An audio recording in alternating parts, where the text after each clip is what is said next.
विजयी विश्व त्रिरंगा प्यारा झंडा ऊंचा रहे हमारा। नमस्कार, वेलकम बैक टू सुमी कायाकल्पम।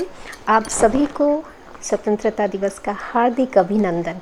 मुझे पता है आप सब लोग आज के इस दिन को बहुत ही शानदार तरीके से मना रहे हैं। और जब हम ये सब गाना सुनते हैं, कोई भी सॉन्ग भारत के रिलेटेड है, उसको सुनते ही हमारे रोंगटे खड़े हो जाते हैं। ये जो विजय विश्व त्रिरंगा प्यारा, ये वाला गाना जब भी मैं सुनती हूँ मेरे तो रोंगटे खड़े हो जाते हैं। ज़रूर ये मैं मानती हूँ कि हम सबके साथ ये होता है। तो दोस्तों, हमारा जो त्रिरंगा है, जो हमारा शान आन और प्राइड है, उस त्रिरंगा में तीन कलर हैं और हम सबको पता है उसका महत्व क्या है। सबसे ऊपर जो सैफरन कलर है, केसरिया रंग है, वो हमारे स्ट्रेंथ और करेज को सिंबलाइज करता है। देखिए, ये त्रिरंगा का मीनिंग कितने वैल्यूबल है, इसको समझना और उसके डिग्निटी को प्रोटेक्ट करना और उसके महत्व को जानते हुए जीवन को अगर हम फॉलो कर रहे हैं, जीवन को जी रहे हैं, तो निश्चिंत तौर से हम एक अच्छे, सुखद, शांतिपूर्ण जीवन जी सकते हैं। फिर नीचे वाला जो डार्क ग्रीन कलर है, वो हमारा फर्टिलिटी, प्रॉस्पेरिटी एंड ग्रोथ को सिंबलाइज़ करता है। बीच में जो सफ़ेद रंग है वो ट्रूथ एंड प्योरिटी को सिंबलाइज़ करता है।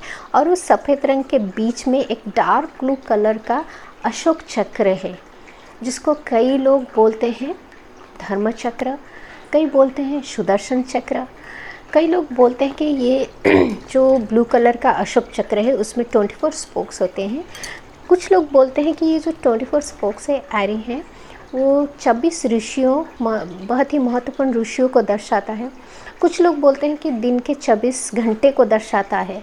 मगर दोस्तों, अगर हम इतिहास को देखें, इतिहास के संदर्भ के बारे में जानें, सम्राट अशोक के बारे में जानें, उनका जो धर्म चक्र और धम्म चक्र, धर्म और धर्म दोनों ही एक ही है। पहले र का उच्चारण नहीं था, बाद में ये र आ गया संशोधन होके। तो सम्राट अशोक के टाइम में जो चक्र हमारे नेशनल फ्लैग में है, उसको जानना बहुत ज़रूरी है। कुछ लोग इसको सुदर्शन चक्र भी बोलते हैं और इसका मीनिंग भी समझना ज़रूरी है। सुदर्शन चक्र ऐसा कोई चक्र नहीं है कि एक चक्र जो कि सारे शत्रुओं का संहार कर ले या मार ले। इसका मतलब ही बहुत महत्वपूर्ण है। सु means the pure form, the sacred form, शुद्ध फॉर्म, जो शुद्ध होता है उसको सु बोलते हैं। दर्शन मीन्स जो स्व अनुभूति होता है उसको दर्शन बोलते हैं। हम लोग समझते हैं दर्शन मीन्स किसी मंदिर, मस्जिद या गुरुद्वारा, गिरजाघर में जाके अपने भगवान का दर्शन करना दर्शन नहीं होता। जो स्व अनुभूति होता है, अपना खुद का एक्सपीरियंस होता है, जो अच्छा एक्सपीरियंस, सुदर्शन उसको बोलते हैं। तो कैसे इसको हम अपने दिमाग में, अपने जीवन में उतारें कि हर चीज़ को एक अच्छे तरीके से पॉजिटिव वे में देखें, उसको ही सुदर्शन कहा जाता है। तो चलिए जानते हैं सम्राट अशोक का जो धम्म चक्र और अशोक चक्र था, उसका महत्व क्या है और वो कैसे हमारे इस नेशनल फ्लैग में आ गया। सो दोस्तों, जब भारत स्वतंत्रता प्राप्त कर रहा था, तब इसको इंडिया या हिंदुस्तान कहा जाता था। 22 जुलाई 1947 को डिसाइडेड हुआ नेशनल फ्लैग के बारे में, और उसके बीच में इस अशोक चक्र को भी डाला गया। तो अशोक जो थे वो बुद्ध के समय के 250 से 300 साल बाद भारत तो नहीं, तब इसको जम्बू द्वीप कहा जाता था। जम्बू द्वीप के पूरा साम्राज्य फैला के रखे थे। जम्बू द्वीप भारत, पाकिस्तान, अफ़गानिस्तान, बहुत सारे देश को मिला के बोला जाता था। तो जम्बू द्वीप में जब उनका साम्राज्य चल रहा था, कलिंग युद्ध में वो जब आए, तब उन्होंने बुद्ध के टीचिंग के बारे में जाना और शांति के पथ को फॉलो किया। फिर उन्होंने बुद्ध के टीचिंग को फॉलो करते हुए राजस्थान में 6 महीने तक विपासना की। ये जो बुद्ध के टीचिंग है, उनमें वेरी क्लियरली जो वेद और वेदना, वेद जो शब्द है वो वेदना से आया। वेदना मीन्स सेंसेशन, जिसको हम महसूस करते हैं हमारे जीवन में, जो कि हमारे सिक्स सेंस ऑर्गन के द्वारा हम डिफरेंट सेंसेशन को फील करते हैं, वो उसको वेदना बोलते हैं। वेदना से वेद आया। वेद मतलब जो हम एक्सपीरियंस करते हैं, स्व अनुभूति, उसको पहले लिखित में रखा नहीं गया था, तब orally generation to generation spread हो रहा था, तो उसको वेद बोलते थे। जो हमारे मुनि और बुद्ध हो गए थे, वो अपने एक्सपीरियंस को शेयर करते थे ताकि लोग अपने जीवन को एक अच्छे ढंग से जी सके, उसको वेद बोलते थे। समय के साथ ये वेद डाइल्यूटेड हो गया और उसके साथ बहुत पुराण भी लिखित में रूप में आ गए। बट वेद मीन्स जो हम एक्सपीरियंस करते हैं, वेदना से वेद आया है। तो जो लोग विपासना करते हैं उनको ये बहुत अच्छे से समझ आएगा क्या वेद है, क्या वेदना है। राजा अशोक जब विपासना करके 6 महीने बाद अपने राजधानी में लौटे, तब अपने बेटे बेटियों को भी भेजे इस बुद्ध के टीचिंग को चारों पूरा जम्बूद्वीप में स्प्रेड करने के लिए, और सब लोगों को इसके बारे में उन्होंने बताया। जो बुद्ध के साहित्य में पाया जाता है, उनके अनुसार 4 आर्य सत्य हैं, और उस 4 आर्य सत्य को उस ज़माने में एक चक्र में 4 स्पोक के द्वारा दर्शाया गया था।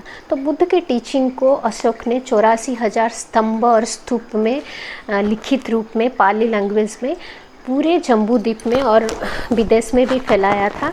और वो उसके उत्खनन में आज भी हमको पता चलता है कि ये 24 चक्र नहीं, कई जगह 4 चक्र मिलते हैं, कई जगह 8, कई जगह 12, कई 24 और 31 चक्र मिलते हैं।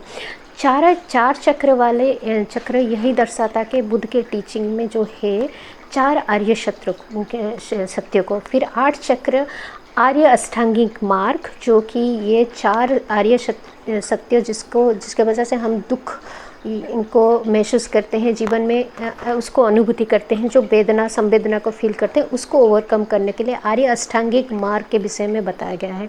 फिर 12 संकलन वाले चक्र भी मिलते हैं, जो 12 संकलन हमारे जीवन में जो 12 थिंग्स हैं जिसके वजह से हमें दुख का एहसास होता है, हम दुख को एक्सपीरियंस करते हैं, वो उसका संकलन अविद्या से शुरू होता है। आप ये स्लाइड ज़रा देख लीजिए। सो ये 12 संकलन हमारे जीवन में दुख के कारण हैं। फिर उस 12 जो संकलन है उसको रिवर्स करने के लिए, उसको ओवरकम करने के लिए 12 तरीके आ गए। तो ये टोटल हो गया 24 स्पोक्स और 24 चक्र का महत्व। तो इसको जानने के लिए थोड़ा सा थ्योरी पार्ट जानना पड़ेगा, फिर हम लोगों को प्रैक्टिकल पार्ट जो कि विपासना है उसको भी एक्सपीरियंस करना पड़ेगा। फिर आया 31 चक्र वाला अशोक चक्र, जिसमें कि उन्होंने जो प्लान है स्टेजेस है ह्यूमन लाइफ के, उसके बारे में बताया गया है। वो एकदम थ्योरेटिकल है, उसको समझने के लिए पूरा थ्योरी हमको जानना पड़ेगा। मगर आज हम जानेंगे कि ये अशोक चक्र है क्या। हमारे जो नेशनल एम्बलम है उसके जो 4 सिंह है, नेशनल एम्बलम है उसमें जो 4 सिंह है, नीचे 24 चक्र वाला अशोक चक्र है जिसको ऊपर चक्र कहा जाता है, और ऊपर में सिंह के ऊपर 31 स्पोक वाला चक्र है जो कि एक्चुअल मेन अशोक चक्र है। ये जो नीचे 4 सिंह के नीचे जो चक्र है ऊपर चक्र, उसको लिया गया था 1947 जुलाई 22 को हमारे नेशनल फ्लैग के सिंबल के तौर पे, जो कि हम लोगों को आज भी एक डार्क ब्लू कलर का अशोक चक्र दिखता है। तो ये था महत्व अशोक चक्र का, इसको जानना ज़रूरी है दोस्तों।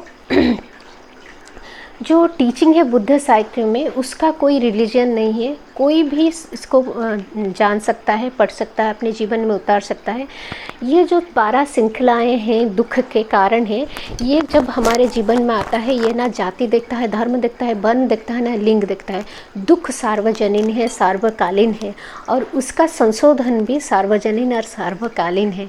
सो तब के ज़माने में बुद्ध के साहित्य को जानते हुए, इस टीचिंग को फॉलो करते हुए अशोक जो चारों जम्बूद्वीप और उसके मित्र देश में इस साहित्य को, इस टीचिंग को फैलाए हुए थे, उसकी वजह से पूरा भारत विश्व गुरु कहलाता था। सो दोस्तों, अगर हम इस चक्र के बारे में, अशोक चक्र के बारे में, धम्म चक्र के बारे में जान लेते हैं और इसको अपने जीवन में उतार लेते हैं, तो फिर से हम ये सौभाग्य प्राप्त कर सकते हैं विश्व गुरु कहलाने का। क्यों दोस्तों, ये कोई असंभव काम है? हम लोग कर सकते हैं ना। तो चलिए आज के दिन में एक रिजोल्यूशन लेते हैं, हमारे भारत के फ्लैग के बारे में, उसके कलर के बारे में, और ये अशोक चक्र के बारे में हम जानेंगे, जीवन में उतारेंगे। जो 12 श्रृंखलाएँ हैं और उसके जो रिवर्स टेक्निक है, टोटल जो 12 स्पोक्स हैं हमारे अशोक चक्र में, हमारे नेशनल फ्लैग में, उसको जानते हुए, दुख का निवारण करते हुए एक शांतिपूर्ण, सुखद और समृद्ध जीवन जीने का संकल्प लेते हैं और अपने नेशनल फ्लैग की गरिमा को बजाय रखते हुए स्वतंत्रता दिवस को शानदार तरीके से मनाते हुए ये संकल्प लेते हैं। अगर आपको ये वीडियो अच्छा लगे तो अपने फ्रेंड्स फैमिली के साथ शेयर कीजिए, अपना कमेंट लिखिए। आप लोगों के साथ फिर से मुलाकात होगी। हंसते रहिए, अपना पूरा ख्याल रखिए। जय हिंद, जय भारत, नमस्कार।